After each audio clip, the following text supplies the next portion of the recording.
kad savādas domas manā galvā plosās, vajag izdzēst tās.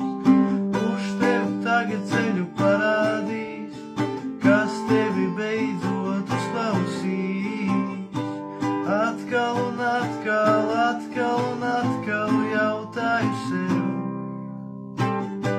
Mīlēt vai aizmirst, vai palikt vienam pašam?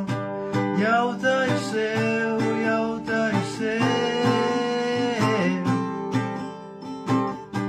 Mīlēt vai aizmirst, vai palikt vienam pašam?